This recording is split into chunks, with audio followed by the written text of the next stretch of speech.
Kumbuka siku zote Mungu anapodai sadaka ya mzaliwa wa kwanza, Mungu anapodai sadaka ya malimbuko ambayo ni sadaka ya mzaliwa wa kwanza, hataki sadaka, anataka apate nafasi ya kwanza kwenye moyo wako na kwa hicho unachotolea sadaka.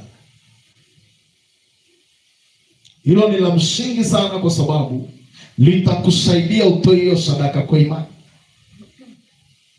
Kwa Mungu anaposema nipe mzaliwa wa kwanza wa mavuno ya shamba lako, malimbuko ya kwanza ya mavuno ya shamba nipe mimi, usije ukawaza hata siku moja kwamba Mungu ana shida na maharage yako na mahindi yako. Ila anachotafuta ndani ya hiyo sadaka, apate nafasi ya kwanza kwenye kilimo chako, apate nafasi ya kwanza kwenye shamba lako.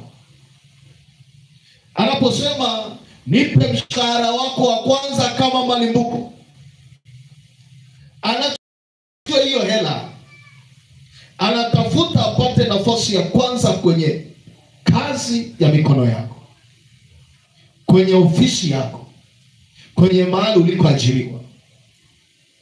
Anaposema nipe faida ya kwanza ya biashara yako, hataki fedha. Anachotaka, anataka apate nafasi ya kwanza kwenye biashara yako.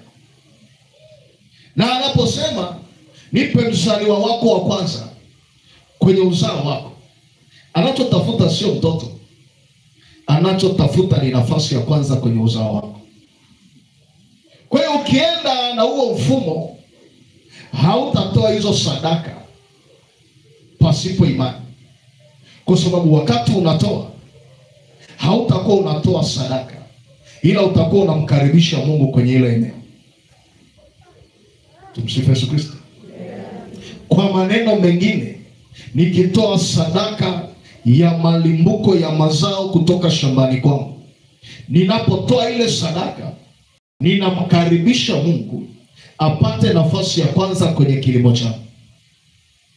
Ninapotoa sadaka ya malimbuko ya mshahara wangu wa kwanza, ninapotoa ile sadaka, ninamkaribisha Mungu apate nafasi ya kwanza kwenye ajira yangu. Ninapotoa sadaka ya mzaliwa wa kwanza, kwa maana ya faida ya kwanza kwenye biashara yangu, sio fedha tu ninatoa, ila kazi ya ile sadaka, ninamkaribisha Mungu kwenye biashara yangu apate nafasi ya kwanza.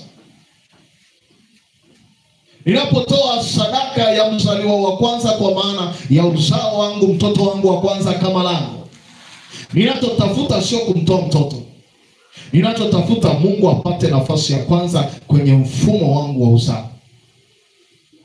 Na akipata nafasi ya kwanza kwenye hayo maeneo, uwe na uhakika atasimama na wewe kwenye hayo maeneo, atapata uhalali wa kuingia kwenye hayo maeneo ndani ya maisha yako, na atapata uhalali wa kupambana na chochote kitakachotokea kisichofaa kwenye hayo maeneo.